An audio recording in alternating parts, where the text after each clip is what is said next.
Boom. All right, ladies and gentlemen, you want to build trust, get found, make sales? Well, then you're going to want to pay attention to today's episode where we're going to break down the formula on how that works. Let's get this one started. Here we go. Shut up and sit down. Look, a business can give you everything you want in life. Prestige, wealth, freedom.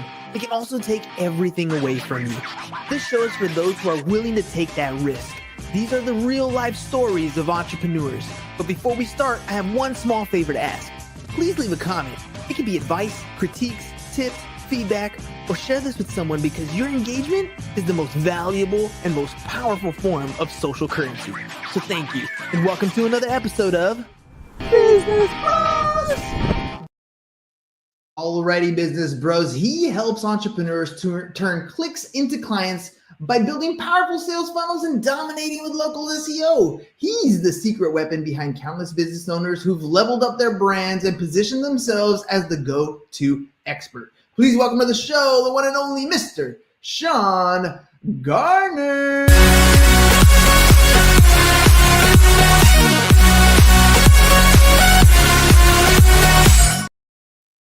Man, the party can begin.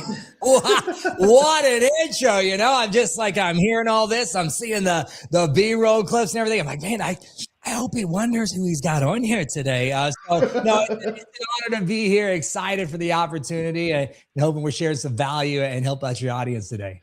Dude, it's all about the energy, man. If I can pump up my guests that are on the show, they're going to come and be excited and bring some of the best quality version of themselves they possibly can. That's the whole idea behind it. And you know what? You're in the marketing space. So energy and transference of energy is probably one of the most difficult things that you try to get your brand to do, but you're doing it as you literally you just popped on here and that energy bursted through. Give me a little bit of background. What's your background? How'd you get to marketing and helping clients build their brand? Oh yeah. So the origin story, right? Like this is my superhero origin story. So the quick not so quick version of it is my wife and I, we've been business owners and entrepreneurs for about 15 years now. I started out in the fitness space where we owned and bought and sold gyms. We're sort of the health wellness space. And that's kind of where I got my first exposure to, entrepreneurialism, owning a business, and how that kind of has evolved into marketing and owning a marketing agency. Honestly, man, I just got burned by a lot of marketing agencies. I was understanding as I was learning it and they were doing some of the things for me. I would question them and they would always kind of push back. Oh, well, you're just the business owner. You don't need to know this. We're the marketing experts.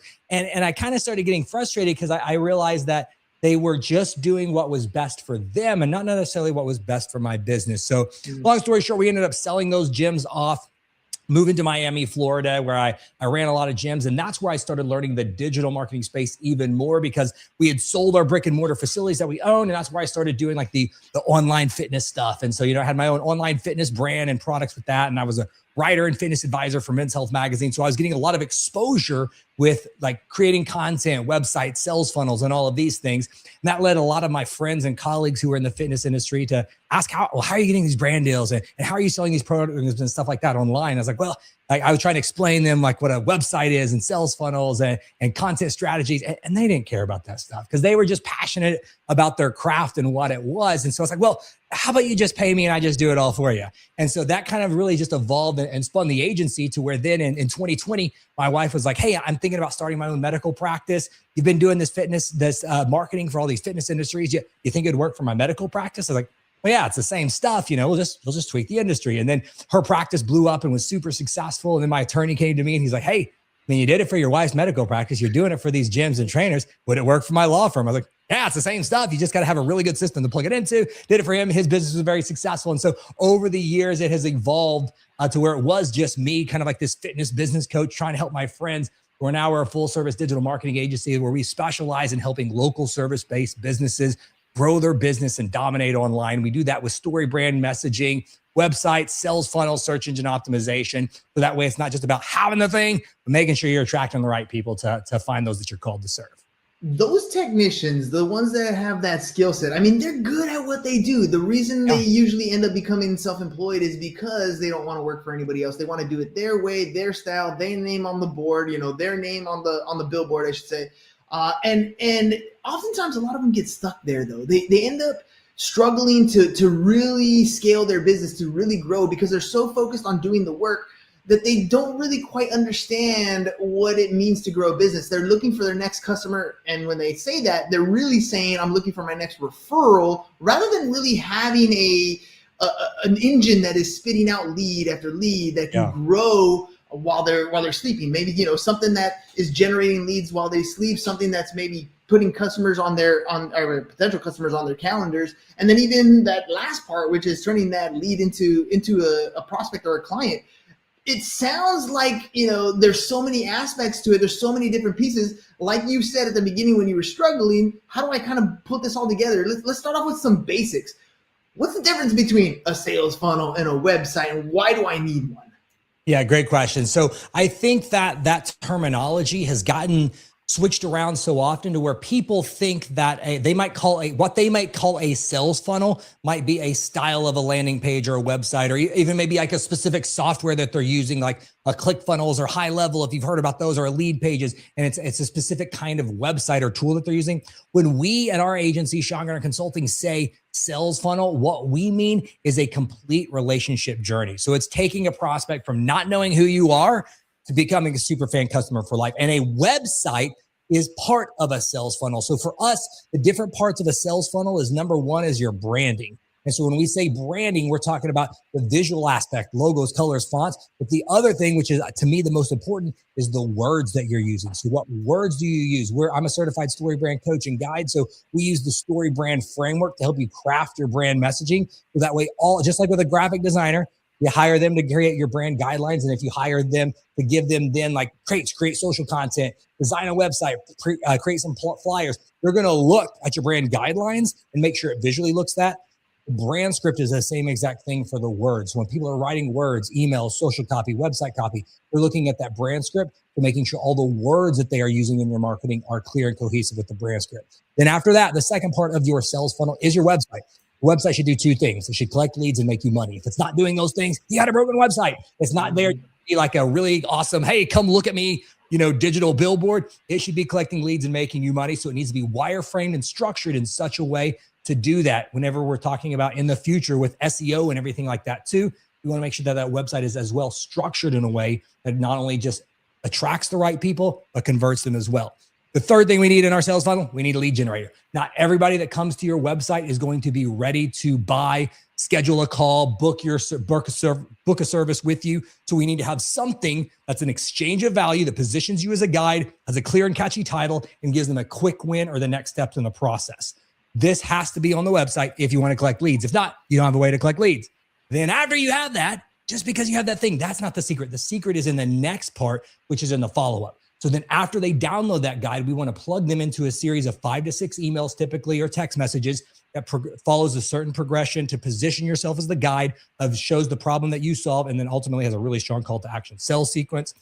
Then after that, we have 2 more parts of our sales funnel. The next thing that we have to do is we have to make sure that all of our digital storefront is built out. So this is going to be like your Google business profile. If you're a local service business, your Yelp directory, all the different local citations that you're a part of, and all of your social media channels. Because even if you don't want to be on social and stuff all the time, you at least want to have those profiles built out with your logo as your profile image, your about us filled out with your contact information, your website, your business phone number. And then the last part of all of this sales funnel is we got to put this data somewhere. We need to have some type of a CRM tool, because we don't just want people emailing us and we have to manually send them out the guide, or if they're asking for an appointment, that their contact information just stays in their inbox. We want to make sure that we're collecting all of this information, storing in a CRM, so then that way we can follow up with these prospects. So when they are ready to buy, we've got them all in our system. And that is a sales funnel. It's the whole process. It's not just a landing page. It's not just a software. It's not even a website. A website's part of it, but it's the whole relationship building process.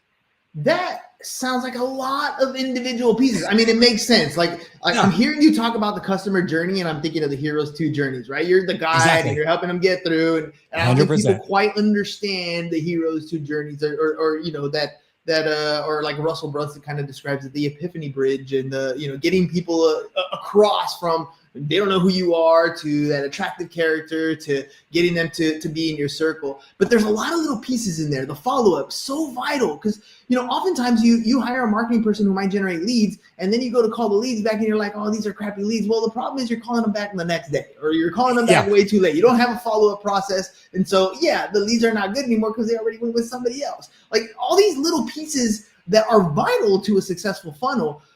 Why do you think most businesses get stuff wrong? Where do they fall off? And how are you helping them stay on board? Yeah, great question. To me, I've identified 2 reasons of why it's not working. Typically, if it is an established business, it's that they're doing the right things, but they're doing them in the wrong order. So typically what has happened is they are, we got our business, it's rocking and rolling. We are dumping money into paid ads. We're creating content. We're doing all of these things. But because they haven't done the foundational things and made sure that their funnel was built before they started filling it, they're just in essence filling up a bucket with holes in it. So when it comes to executing on these things, like you just said, there's a lot of parts to it. And I think that that's what a lot of business owners don't understand is they think, oh, I've got a website. I pay somebody to run ads for me. I'm good. But you don't realize you don't know what you don't know. It's nothing against them, but just most of them are ignorant to what it actually takes and what the real, industry dominators are doing, because a lot out of everything that I just mentioned, there's only 2 parts of it that are visible: the website and, how their branding looks. But for the most part, a lot of that behind the scenes stuff, the follow up, adding it to the CRM, your sales process, what that looks like, the SEO and stuff, when we start getting into filling the funnel, that's not seen. And so because it's not seen, if you don't know what to look for, it's really hard to be able to see if a business is doing those things or not. So the first thing is they're doing the right things, but the wrong order because they don't have the foundation set. The second thing that I see them do is they are executing to what they think is a high level, but they don't actually know what the high level industry dominators are actually doing. So for example, somebody might think, oh, I'm doing SEO for my business, or, oh, I have a website, but they don't understand how they look and how they show up online as compared to their competition. So they might check a box that they're doing SEO or I'm doing paid ads, but they have no idea that their competition is probably spending, 10 to 20 times what they are for those things. Because especially in today's world with easy to generate AI stuff, hiring workers like overseas for dirt cheap and stuff, you can check your box mentally that something or a marketing task has been done. But in order to be a true industry dominator, you need to execute at all of those things at a high level. So to me, man, the 2 biggest things that I see, they're doing the right things, but they're doing them in the wrong order because they don't have the foundation set. And then they're not executing at a high enough level or standard of volume. Earlier, you said you got into business and you would often hire these quote unquote trusted experts to come in and help you with your marketing stuff. And there's a struggle there because you're hiring someone who you're expecting to do a job, but at the same time, your education level wasn't quite there yet. They could have told you, to change the headlight fluid, and you would have believed them because you don't know whether it has headlight fluid or not, right? Like you didn't understand what's going on with the terminology, the vocabulary, the lexicon of that whole marketing space.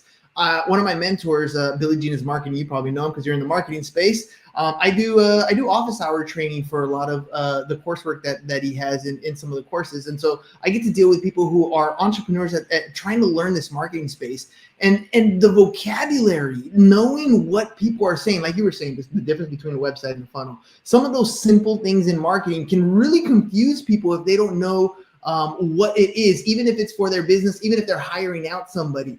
How do you feel about, an entrepreneur becoming at least somewhat educated in that marketing space before they hire an expert or work with an expert so they know whether or not this person is actually doing what they're supposed to be doing, or at least they can communicate in that industry? Why do you think we're doing this podcast?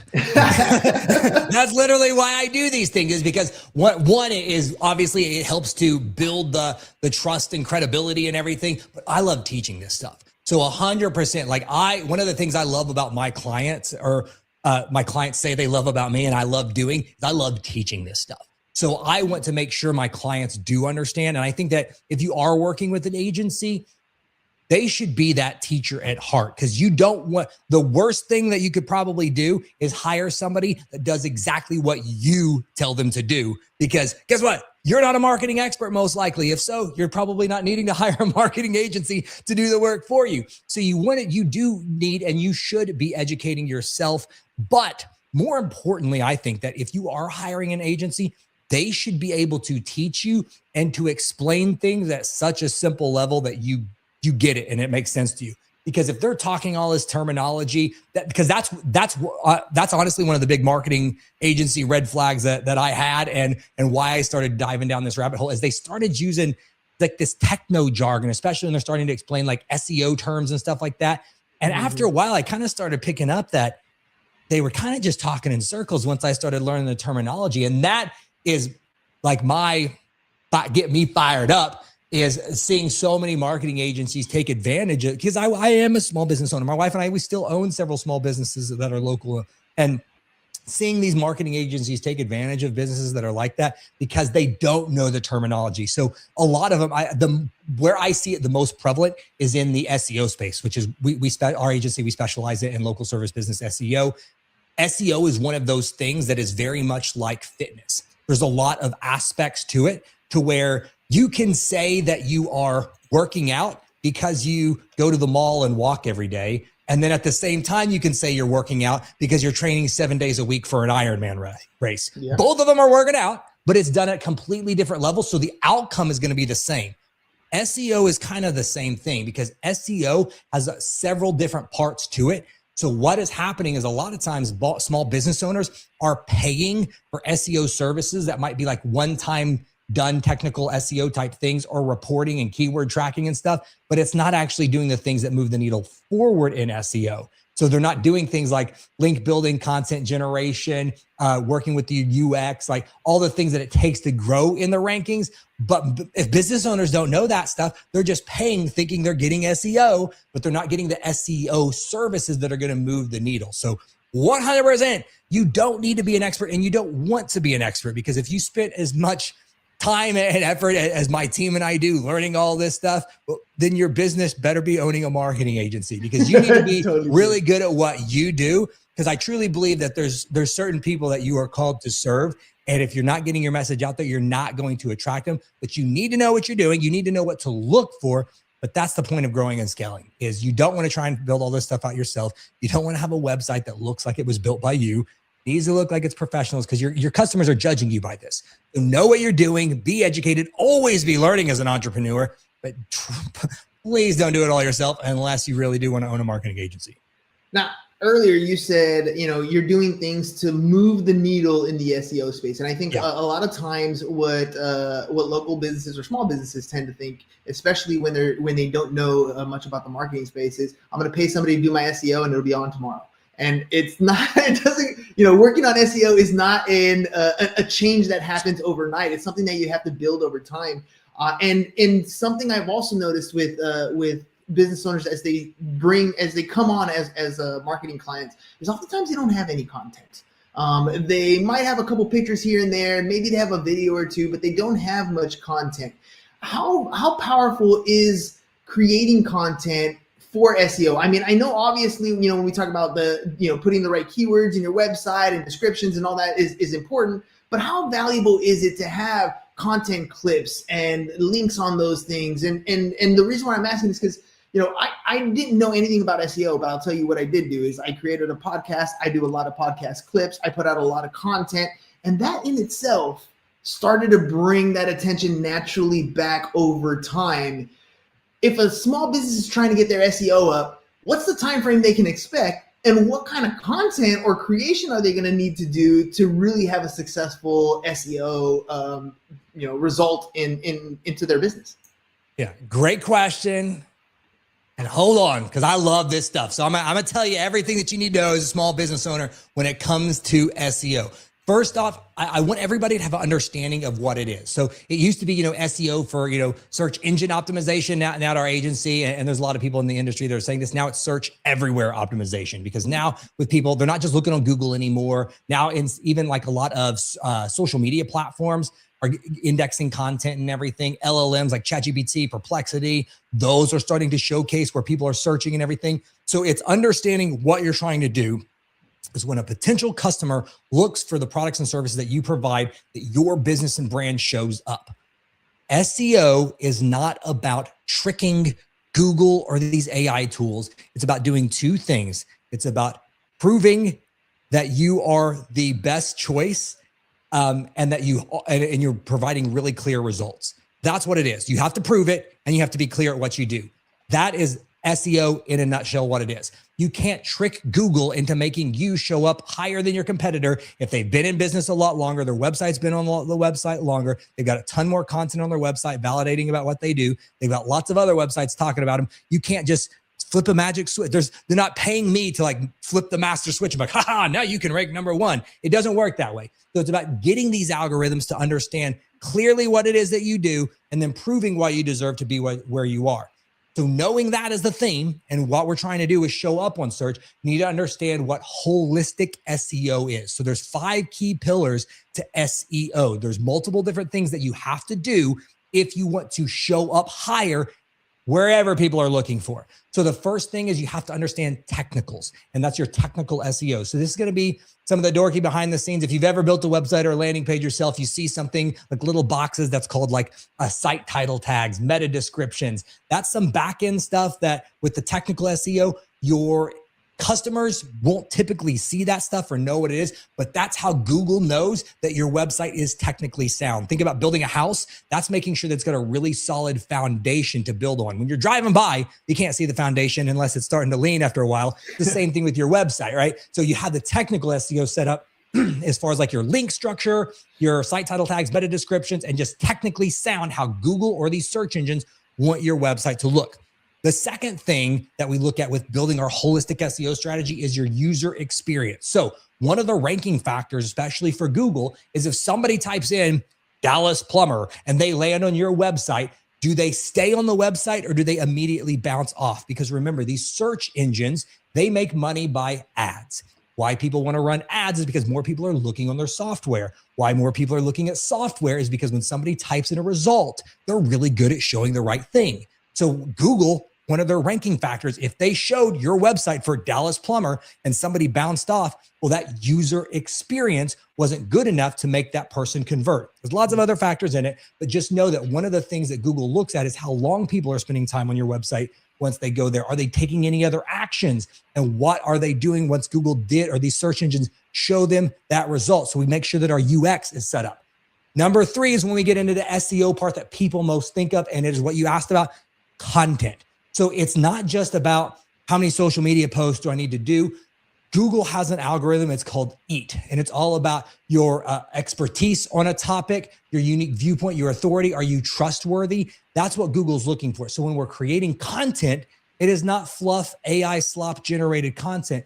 Google wants to be able to see, is your business authoritative in this topic? Do you have a unique viewpoint on it? Are you an expert? Are you authoritative? They want to see that based upon the content you're creating. So again, if you are a plumber in Dallas, this isn't just about having the homepage on your website, but how well do you cover the topic of all things plumbing, from repairs, services, locations that you provide. We want to make sure that our website is structured in such a way so that we are covering the topical, that with the topical map in such a way that we are checking all those boxes with Google.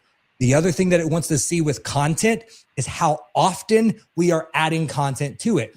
This is where it's really easy for a lot of legacy businesses that have stopped doing SEO for new guys to come up and take them out, is because if you built all of this website initially and you stopped adding content to it, well, in the eyes of Google, you stopped learning. And so we want to make sure that we're adding content to our website on a regular, consistent basis to help showcasing that authority to grow. Fourth thing with SEO is our authority. So this is where we get into links and backlinks. A backlink is nothing more than a digital referral. It's another website that Google already likes and trusts, pointing back to yours saying, hey, you can trust this because we trust them enough to link our website to them. We can do this a lot with like digital press releases, getting our website listed on different citations and stuff like that, different listing directories, guest posting, blogging. Guess what? That's one of the reasons why we do video podcasting, is because we want to get that backlink and everything to grow our authority, because anybody could do those things that I just said, make a website that's technically sound, make sure it's set up for conversions and add content to it. But the authority piece is, again, one of those things that can't be seen visually by customers.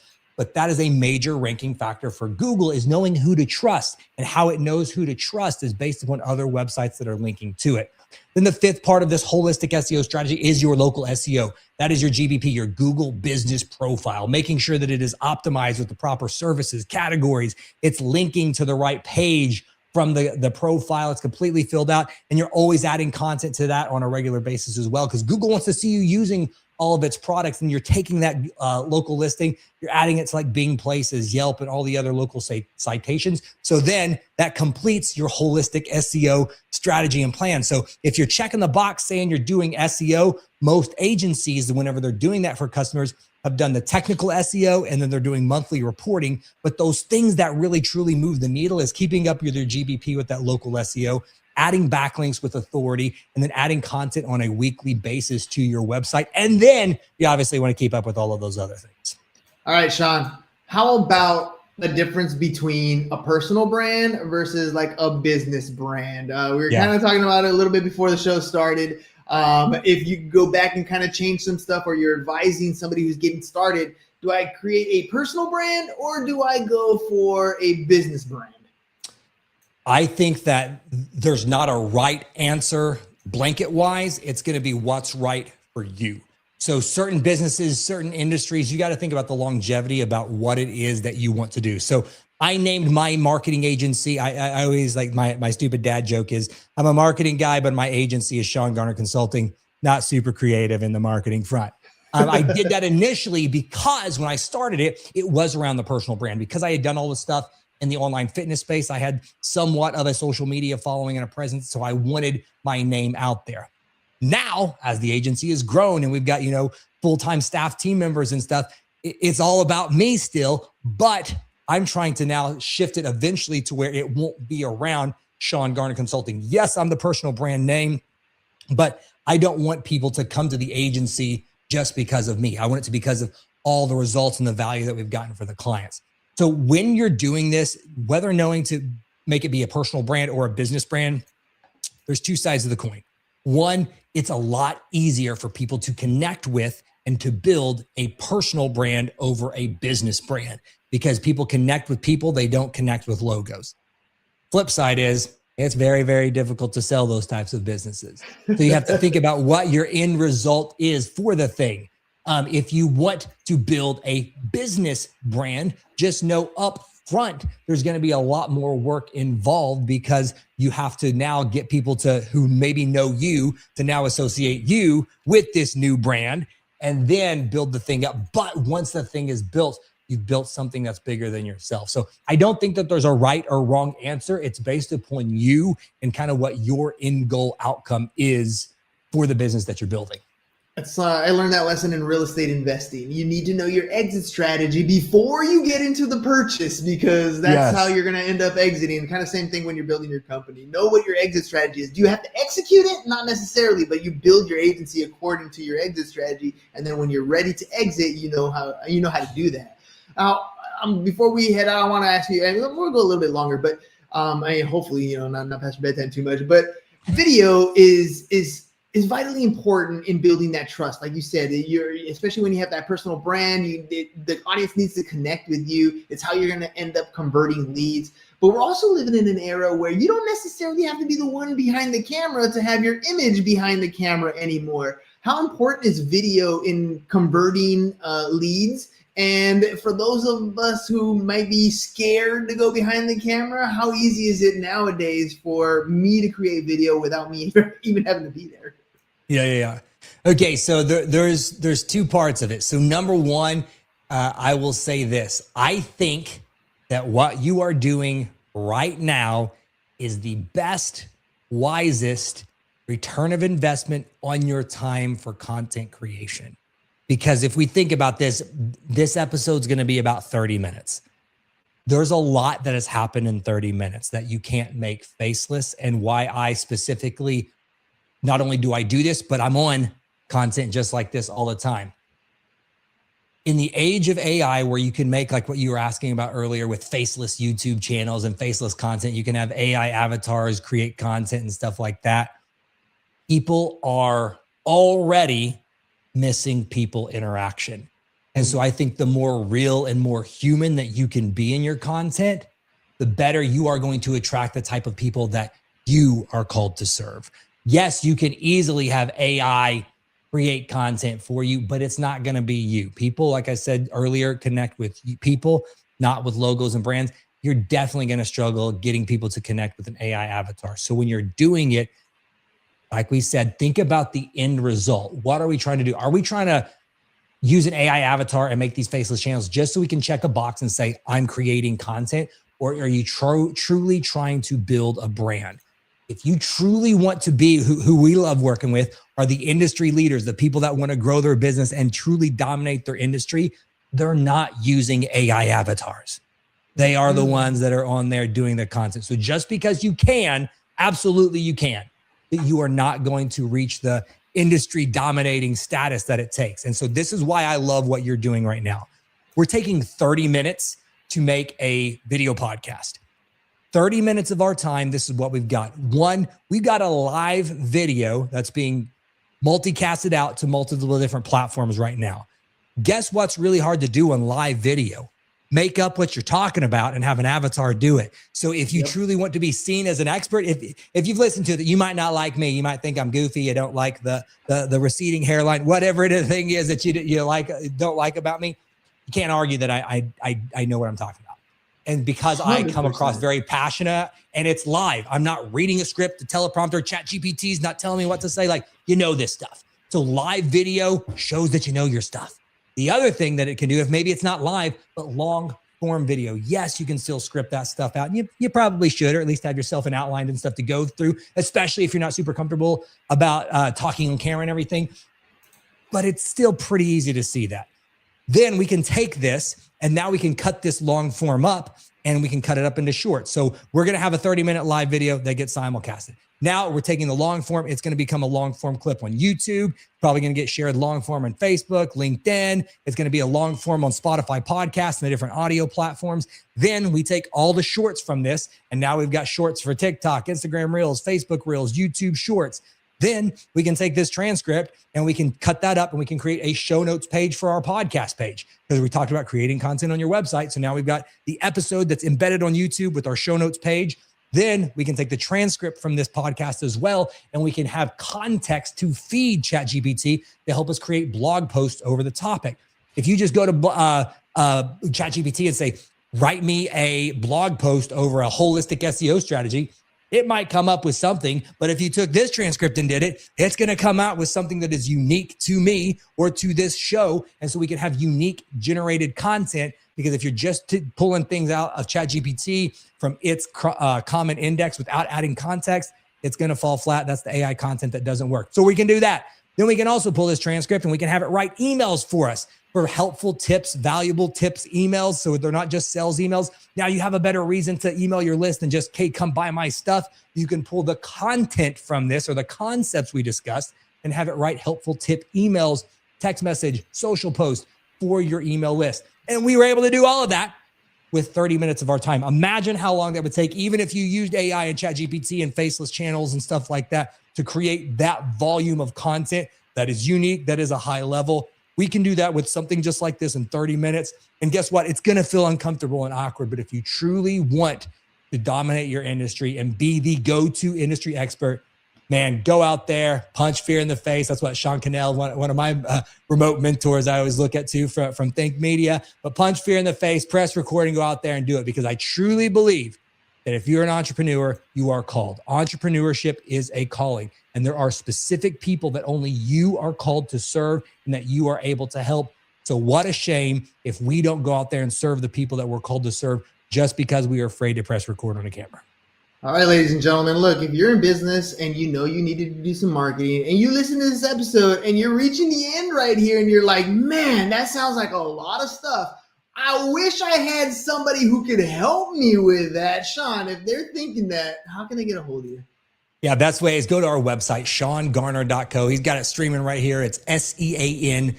GARNER.co, and book a call with me. On that call, what we're going to do is I'm personally going to do a deep dive of your marketing. I'm going to review everything. We're getting on a call. I'm going to show you all the blind spots that we found, show you how we can implement strategies just like this for your business, and see if it's a good fit for us to work together.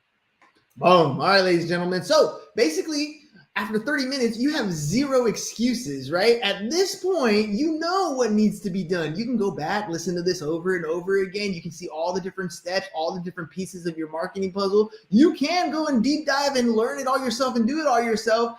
It's just going to take you a lot of time, a lot of effort, and you're not necessarily going to get it right the first time. Like marketing, it takes practice. It takes a little bit of testing here and there to figure it out, or you can do the cheat code. You can find somebody who's already done it successfully over and over again and hire them to do it for you. And the way you're going to do that is go to SeanGarner.co, SeanGarner.co. Listen to the episode over again. I promise you, jewel, gem, gold, right after each other popping up so you understand what it takes to market your company and either go do it yourself or find a professional to help you. SeanGarner.co, SeanGarner.co. Sean, any final thoughts before we head out?